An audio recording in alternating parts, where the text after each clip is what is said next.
Muy bien, buenas tardes. Primeramente les quiero pedir disculpas por la demora en subir el video, pero como podrán escuchar, tengo todavía la voz media complicada. Espero que se entienda la- los temas que nos tocan ver hoy. Nos está faltando ver solamente dos herramientas gráficas que complementan lo que vimos hasta acá, que son el diagrama de Pareto y el diagrama de dispersión. Entonces, vamos a iniciar la explicación con el diagrama de Pareto. El diagrama de Pareto parte de las siguientes premisas. Más del 80% de las problemáticas de una organización es por problemas o por situaciones que actúan de manera permanente sobre los procesos. Además, hay pocos problemas que contribuyen en gran medida a la problemática global de un proceso o una empresa. Es decir, que en general la mayor parte de la problemática de un proceso o de una empresa suele estar explicada por pocas situaciones o fenómenos. Cuando se quiere mejorar un proceso, porque se detectan, bueno, como estudiamos, ¿no? Se detectan que hay piezas o productos que se encuentran fuera de especificación. Bueno, no es eficiente trabajar sobre todos los frentes, es decir, no es eficiente trabajar en todos los problemas al mismo tiempo, sino atacando más bien las prioridades. Entonces, no es económico, no es eficiente tratar de avanzar sobre todas las causas de una vez, sino que apoyándose en análisis estadísticos, es necesario establecer prioridades para que el esfuerzo generado por la empresa o por el equipo de mejora tenga mayor impacto. Entonces, el principio de Pareto, sobre el que se realiza el diagrama de Pareto, también se conoce con el nombre de 80-20, ¿sí? Esto de que el 80% de los problemas suelen estar explicados por el 20% de los fenómenos. O hay pocos situaciones o fenómenos vitales, y en general la mayoría son triviales. Entonces, la idea es poder identificar cuáles son los errores más vitales o las situaciones más vitales para poder trabajar sobre ellas. Bien. Entonces vamos a utilizar un ejemplo para esquematizar en qué consiste el diagrama de Pareto. En este ejemplo, el ejemplo dice una fábrica de botas. Se hace una inspección del producto final. Entonces las botas con defectos se envían a segunda, sin marca. Eso quiere decir que, bueno, si detectamos después de nuestro proceso que hay una bota fallada, para no perjudicar a la marca, se quitan las etiquetas y sale a venta, ¿no?, como producto de segunda. Luego de observar 10 semanas de proceso, bueno, se tiene la siguiente información, que es la que se dispone en la tabla, ¿no? Entonces tenemos que las razones de defectos que se observaron fue 99 pares de botas, sí, 99 pares de botas, donde el problema, el defecto fue por piel arrugada. De las defectuosas, 135 fue por costuras con falla, 300 69 fue por reventado de la piel, y 135 porque la bota estaba mal montada. De un total de 738 defectuosas, entonces la distribución entre las razones por las que se produjo el defecto fue esta, y por lo que se ve, la que mayor impacto tiene es los defectos por reventado de la piel, que representan el 50% del total, ¿sí? Luego le siguen, bueno, en forma similar, costuras con fallas y mal montadas. Entonces acá se encuentra el diagrama de Pareto. Cuando ustedes estén en la práctica van a ver que es muy sencillo, ¿no? A partir de esta tablita hay un gráfico dentro de Excel que se llama gráfico de Pareto, que directamente me construye el diagrama de Pareto. Fíjense, ¿qué es lo que hace este diagrama? Me ordena, ¿no? De mayor a menor, me ordena las razones de defecto. Entonces tenemos, primeramente, está la más grande, que fue reventado de piel. Bueno, después le siguieron costuras con falla y mal montada, que tienen la misma cantidad de defectuosos, y finalmente las 99 asociadas a piel arrugada. Entonces, en el eje de la izquierda, ¿no? Tenemos, en el eje de la izquierda es donde se mira la altura de estas barras. Es decir, que en el eje de la izquierda, fíjense que se está contabilizando en términos de cantidades, ¿no? En cantidades de botas. Y en el eje de la derecha, lo que se está midiendo es cómo se está comportando esta línea de acá, que lo que está haciendo es ir acumulando el porcentaje por defecto. Es decir, fíjense que este valor de acá, ¿no? Si lo extrapolamos al eje de la derecha, corresponde al 50%, ¿no? De la categoría más alta, que fue el reventado de piel. Después, este valor de acá, ¿no? Va a corresponder al 50% más el 18,3% de costuras con falla,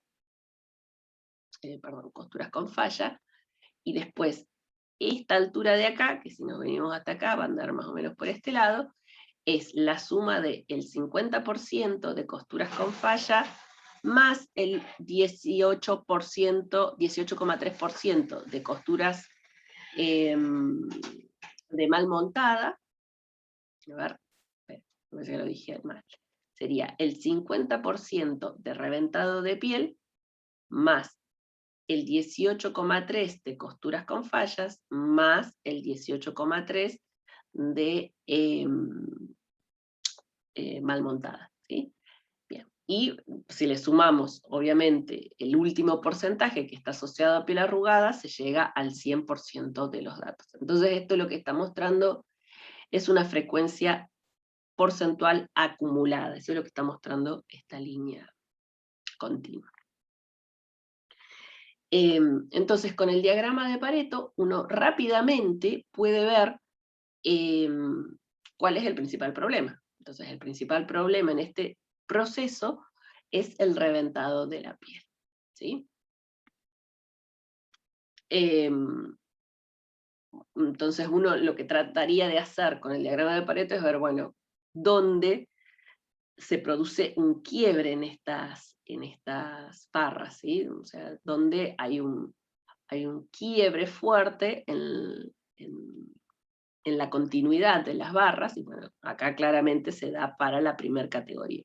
Pero por ahí supónganse que costuras con falla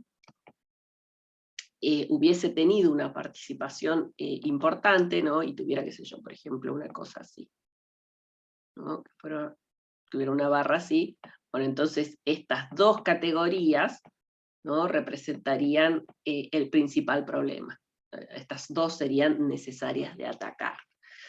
El quiebre importante se da entre costuras con fallas contra mal montadas. Bueno, entonces,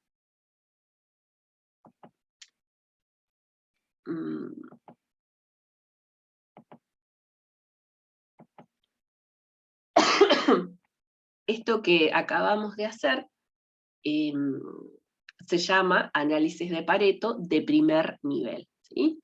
Donde uno describe la razón del defecto, ¿sí? Cuáles son las razones de defectos que se observan en la producción o en el proceso. Y como adelantábamos, uno resalta o destaca cuál es la categoría que se lleva la mayor parte de la explicación, que en este caso sería reventado de la piel, que representa el 50% del total. Entonces, como esta es la categoría más importante, va a ser preciso determinar las causas de fondo que hay detrás de ese problema, ¿sí? Y reemplazar de esta forma la solución actual que tiene la empresa, que es, bueno, manda todas estas defectuosas a segunda, lo cual es un costo, ¿sí? No es que le sale gratis mandar las botas a segunda, porque si bien las está vendiendo, pero las está vendiendo a un precio mucho más bajo, que si saliera con su marca, identificado con su marca y como producto de primera, y por ende está cubriendo un menor porcentaje de costos, ¿no? Y en consecuencia deja de ganar. Bien, entonces, con el Pareto de primer nivel, lo que hacemos es lograr identificar cuál es la categoría que tiene mayor impacto. Por cierto, no lo mencioné al comienzo, pero el diagrama de Pareto sirve para representar variables categóricas. Acá estamos analizando la razón del defecto, ¿no? Ven que la razón del defecto es una variable categórica o nominal, ¿no? Porque se trata de nombres, ¿no? La razón del defecto puede ser por reventado, por costura, por mal montada, por piel arrugada, ¿sí? Entonces, el diagrama de Pareto va a servir para trabajar cuando tenemos como variable que describe al defecto una variable categórica, como en este caso. Bien, una vez que identificamos en el análisis de primer nivel cuál era el principal problema, lo que hacemos es indagar un poco más, porque uno inmediatamente, si nos apresuramos en hacer el análisis, ¿no? Uno dice, bueno, habíamos dicho que el problema era reventado de la piel, que es lo que sospecharíamos en forma apresurada. Y sospecharíamos que el proveedor nos está vendiendo una piel mala, ¿sí? No está cumpliendo con las especificaciones la materia prima que nos está entregando el proveedor. Pero para no caer justamente en esas conclusiones apresuradas, se hace esta segunda ronda de análisis, ¿no? En la cual uno trata de orientarse hacia la búsqueda de las causas del problema. ¿Cómo se logra eso? Bueno, preguntándose, por ejemplo, ¿no? Si el problema se presenta con la misma frecuencia en todos los modelos de botas en las que se utiliza la piel en cuestión.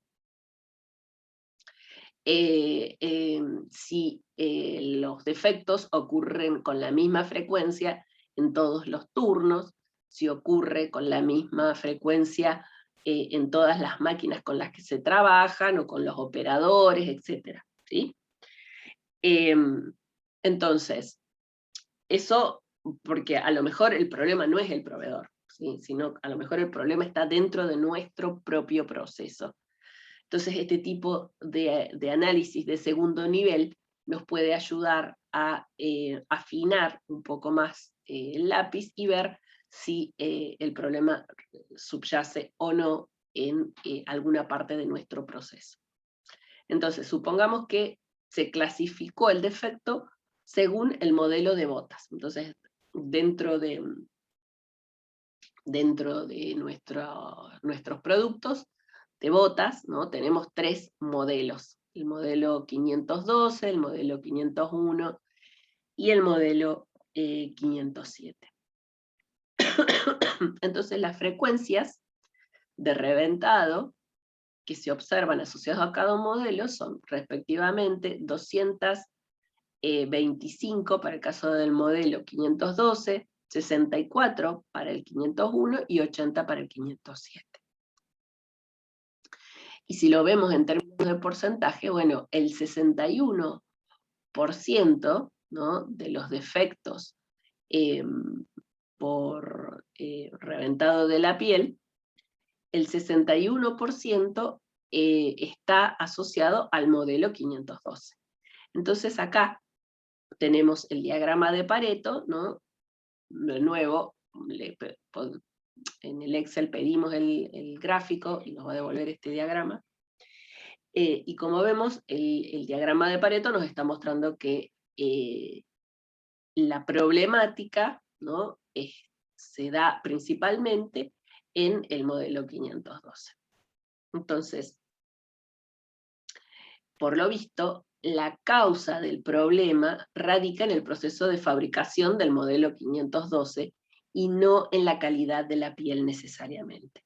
Entonces, para que el análisis sea, por cierto, ¿no?, para que este análisis sea útil, es necesario que la frecuencia de cada modelo, del 512, del 501 y del 507, sean similar.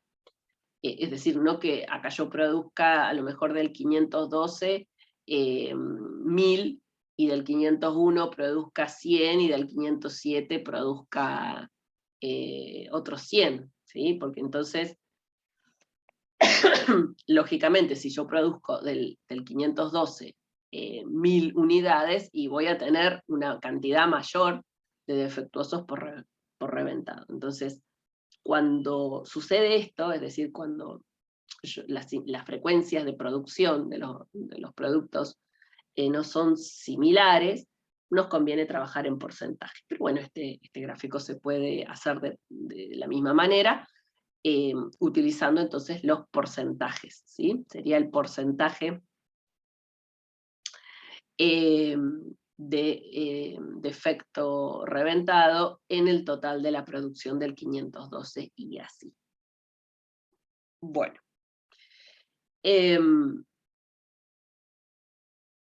Muy bien, entonces,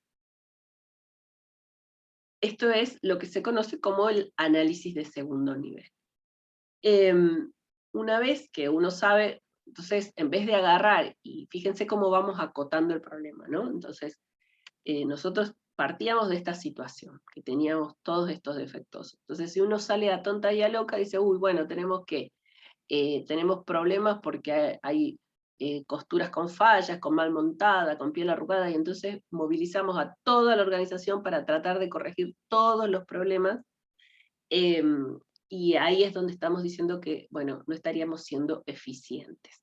Hay que ir desde lo que más impacto va a generar hacia lo que menos impacto va a generar, ¿sí? Hay que priorizar, atacar aquellas situaciones que más impacto están causando. Lo mismo acá. Bueno, y podría hacerse incluso un análisis de Pareto de tercer nivel. Entonces, todavía uno podría, ¿no?, agarrar la producción del modelo 512, que es la problemática, ¿no?, y preguntarse, bueno, si los defectos se dan en todos los turnos, o sea, si las frecuencias son similares en todos los turnos, en todas las tallas las botas o en todas las máquinas. Entonces uno va como haciendo más foco todavía, ¿no? Para, bueno, detectar con más precisión en dónde está el problema. Lo que sí, si este Pareto de tercer nivel se aplica una vez realizado un Pareto de segundo nivel con éxito, ¿no? Donde desde haya surgido claramente una categoría, como acá, ¿no? Haya surgido claramente una categoría donde uno diga, bueno, acá hay un problema y vamos a seguir escarbando. Bueno, algunas recomendaciones. Entonces, ven que me tomo un poquito de agua. El diagrama de Pareto clasifica problemas en función de categorías o factores de interés. O sea, esto es lo que les decía, ¿no? Que trabajamos con variables de tipo categórica. Y cada clasificación va a generar un diagrama. Por ejemplo, cuando estábamos acá, ¿no? Bueno, por alguna razón, acá para simplificar un poco el análisis, ¿no? Supusimos que observábamos los defectos por modelo, pero podríamos haber, a lo mejor capaz que era más importante, observar los defectos por turnos o por máquinas, ¿sí? Pero cada uno de estos genera su propio Pareto, es decir, voy a tener un Pareto para los turnos, un Pareto para las máquinas, un Pareto para los operadores. Bien, entonces, algo a tener en cuenta es que si la gravedad o el costo de cada defecto o categoría es muy importante, entonces el análisis debe hacerse ponderando esa situación. Por ejemplo, supongamos que el costo de fabricación del modelo 512 es de 10 pesos. No sé, supongamos que es un botín, ¿sí? Mientras que el del modelo 501 es de 50 pesos. Supongamos que es una, no sé, una bota alta. Mientras que el del modelo 2 es de 20 pesos. Entonces, fíjense que si esto es así, y entonces uno, si lo piensa en términos de plata, o en términos de pesos, cuando yo haga digamos, cuando pase a pesos, ¿no? Los defectuosos, fíjense que el orden del diagrama de Pareto cambiaría, porque el impacto mayor estaría dado por el modelo 501. En el cual habían 64 defectuosos, nada más, pero como el costo es de 50, eso implica un costo asociado de 3.200, ¿no? En cambio, en el caso del 512, que es el que tiene la mayor cantidad, ¿no? La mayor cantidad de defectuosos, cuando uno hace el costo del 512, que era de 10 pesos, por las 225 piezas defectuosas que habíamos dicho que habían, bueno, el costo del defecto de este modelo es de 2.250. Pero entonces este ya queda en segundo lugar, porque fíjate que el modelo 501, los defectuosos del modelo 501 tienen un costo asociado de 3.200 pesos, ¿sí? Entonces, al pensarlo en términos de peso, cambia el orden de las prioridades. Bien, entonces esa cuestión por ahí a veces no hay que perderlas de vista.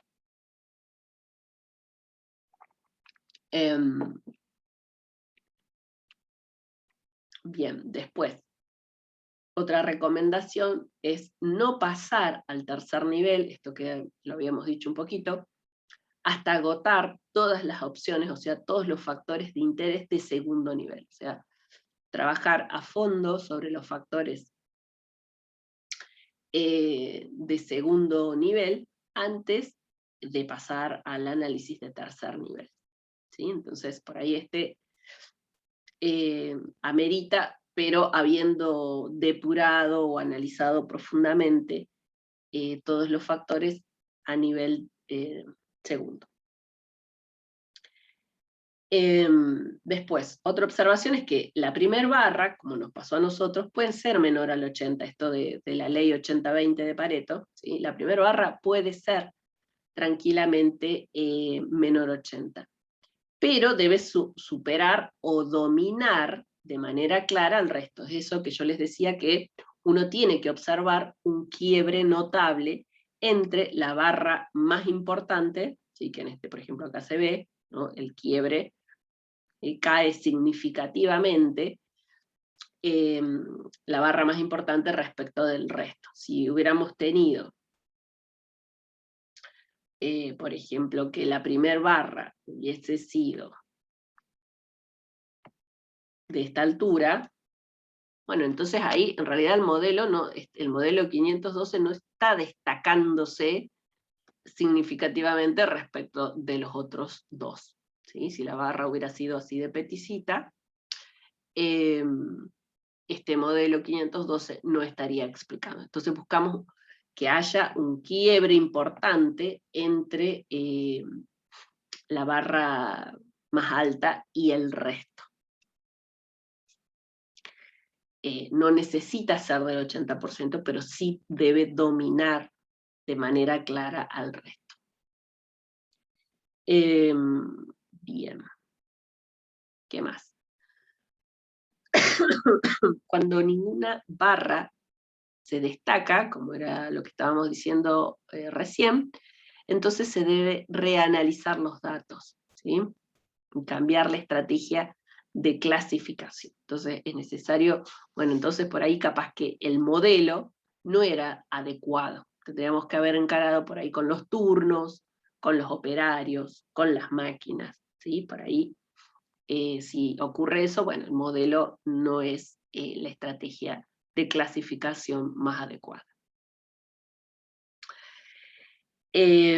Cuando haya un número excesivo de categorías que dispersen el fenómeno en cuestión, lo que se puede hacer es agrupar las categorías de menor importancia en una sola, que se llame otras, ¿sí? Teniendo en cuidado de que, bueno, tampoco que esta otras se transforme en una categoría de referencia, o sea, teniendo cuidado en que esta nueva categoría no represente un porcentaje mayor a los más altos, ¿sí? A los que son más altos por sí solos. ¿Estamos? Bien. Bueno. Asociado al diagrama de Pareto y utilizando una herramienta que nosotros conocemos, está el diagrama de estratificación. Entonces, de acuerdo al principio de Pareto, habíamos dicho que existen unos cuantos problemas vitales que son originados por pocas causas claves. Acá son, va separadito, faltó la S, ¿sí? Son originados por pocas causas claves. Otra estrategia de análisis, entonces, es la estratificación o clasificación de los datos. Por ejemplo, los problemas pueden analizarse de acuerdo con el tipo de falla. Este es otro ejemplo, ¿no? De una empresa metalmecánico en el cual se evalúan cuáles son los problemas más importantes por los que las piezas son rechazadas. Entonces, una pieza metálica puede ser rechazada por su porosidad, por el llenado, por el maquinado, por el molde, por el ensamblado. Bien. Entonces, uno puede hacer el análisis de acuerdo con los tipos de falla, como sería este caso, versus puede ser los métodos de trabajo, la maquinaria. En este caso se realizó la clasificación en función de los departamentos.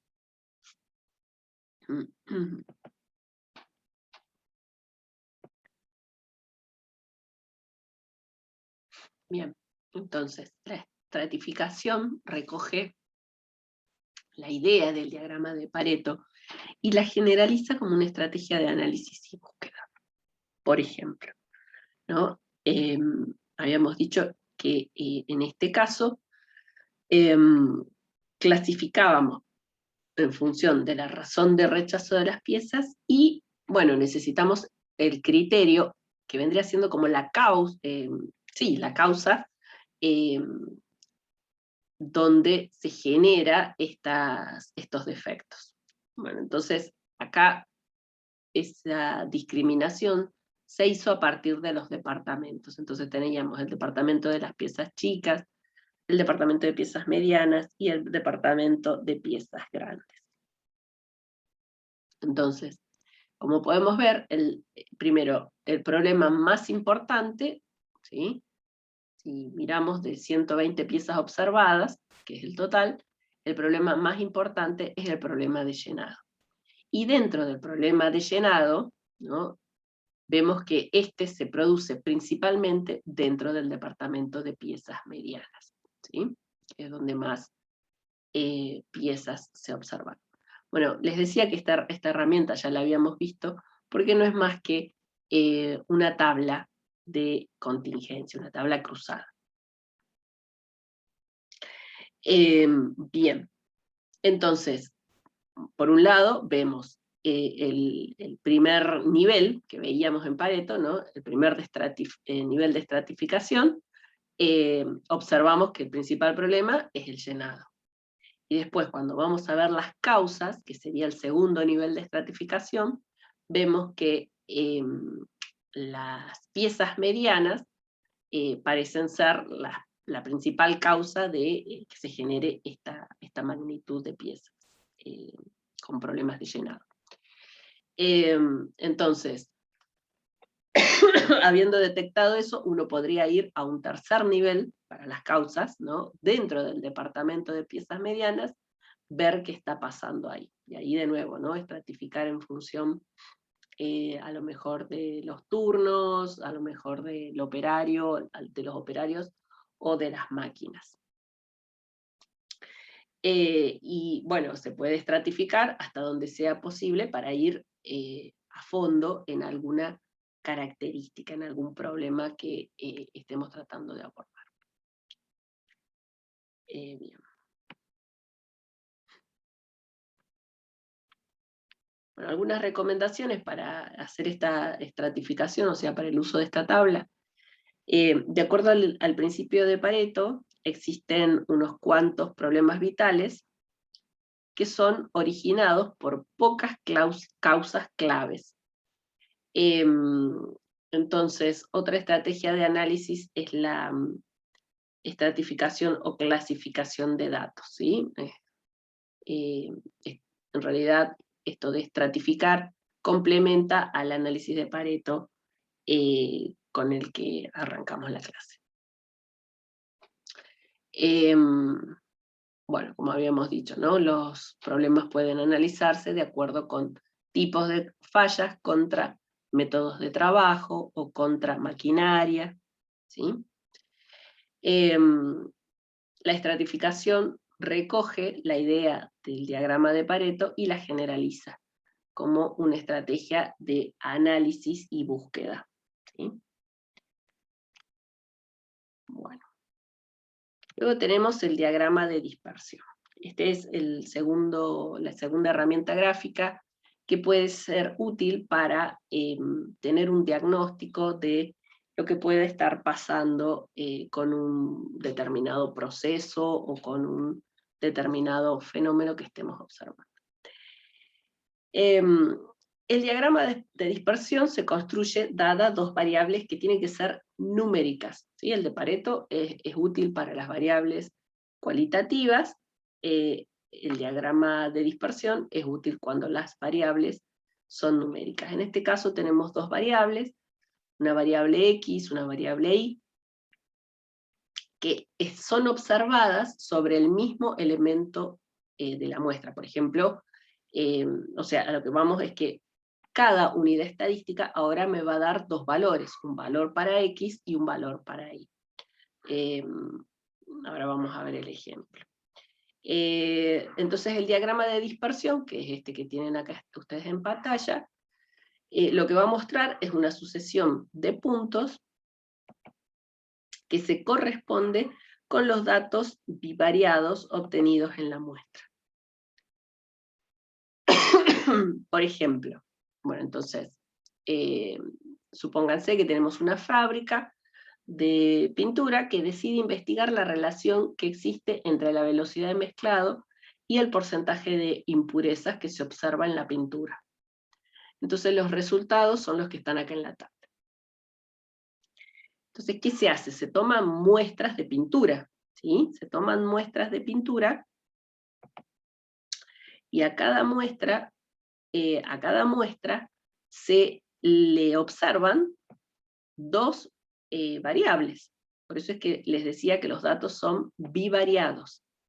A cada unidad estadística, que sería la muestra de pintura, le voy a observar la velocidad de mezclado y el porcentaje de impurezas, ¿sí? Entonces, en este caso tenemos 1, 2, 3, 4, 5, 6, son 12 datos bivariados, ¿sí? No tenemos 24 datos. Acá hay 12 datos, donde cada dato, n es 12, donde cada dato es un par de X, Y. ¿Sí? Entonces, lo que hace el diagrama de dispersión es justamente recoger esos pares de valores de X y de Y. ¿Sí? Bueno, entonces, acá la variable X es la velocidad de mezclado, y la variable Y es las impurezas. Entonces, por ejemplo, el dato este de 20, el primer par, ¿sí? El primer par me va a generar el puntito que tienen acá, en el gráfico, este puntito. ¿Por qué? Para X20, y toma el valor de 8,4. ¿Sí? 8,4. Entonces, lo que hace cada par de valores es darme las coordenadas de los puntitos que constituyen este diagrama, el diagrama de dispersión. Entonces, así, de esa manera se dibujan todos los pares de valores de X e Y. Y entonces uno logra ver si hay o no, o cómo es la relación que hay, si la hay, entre X e Y. En este caso vemos que a medida que X, que es la velocidad de mezclado, ¿no? Acuérdense que X es la velocidad de mezclado, e Y es el porcentaje de impurezas, bueno, vemos que a medida que X toma valores más grandes, o sea que aumenta la velocidad de mezclado, el porcentaje de impurezas es mayor. ¿Sí? Entonces parece que no hay que mezclar tanto la pintura.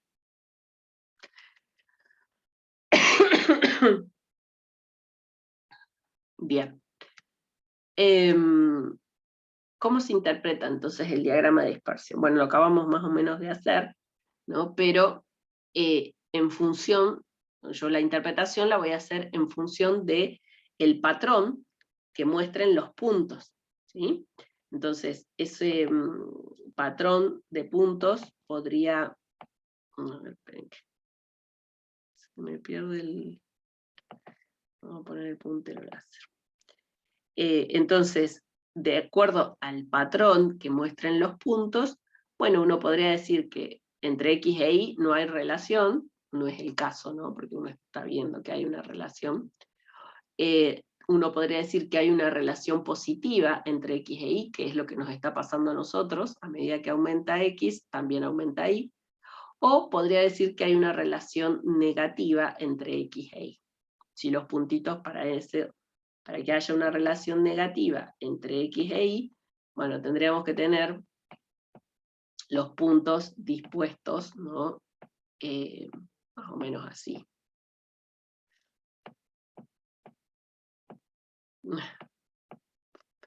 ¿Sí? Tendríamos que tener los puntos así, con esta dirección. ¿Vamos? Bien. Después, más allá de lo que nos pueden intuitivamente mostrar el ojo, ¿no? Por cierto, esa relación que estamos diciendo, de hecho acá le pusimos un nombre más estadístico, le estamos llamando correlación entre X e Y, porque es como covarían conjuntamente X e Y. Se mide, esa correlación se mide a través de un estadístico, ¿sí? Ese estadístico se llama coeficiente de correlación. Y el coeficiente de correlación nos va a mostrar qué tan intensa es la relación que hay entre X e Y. Porque supónganse, a ver, esperen, vamos a ver.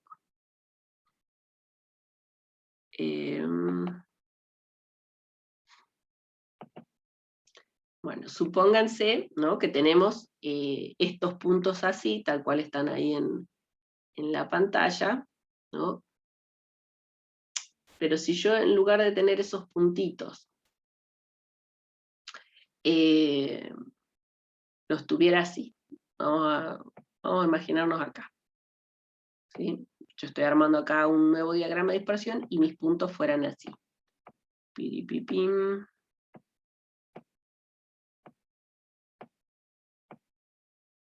Entonces, vemos que entre X e Y, en este caso, hay una relación lineal. Pero ¿en cuál de los dos la relación lineal es más intensa? Y en los puntos azules, en el diagrama donde están los puntos azules, o en el diagrama donde están los puntos rojos. Bueno, claramente la relación lineal es más intensa en el diagrama con los puntos rojos, porque de hecho están prácticamente perfectamente alineados los puntos, ¿sí? En cambio, en este caso no están perfectamente alineados. Si uno acá traza una recta, la recta no va a atravesar a todos los puntitos. Entonces, sí, hay una relación lineal entre X e Y, pero no es tan intensa como en el ejemplito de los puntos rojos, ¿sí? Y si hubiera mayor dispersión,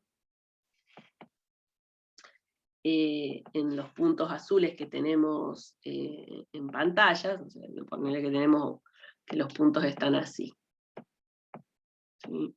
Que vos tenés que los puntos azules, además de los que tenés dibujados, tenés otros acá, ¿no? Tenés una muestra más grande, te muestra que la relación es de este tipo.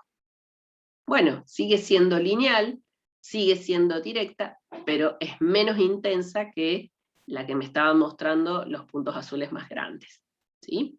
Entonces hay un coeficiente que mide esa correlación entre X e Y, ¿sí? Como habíamos dicho, es el coeficiente de correlación.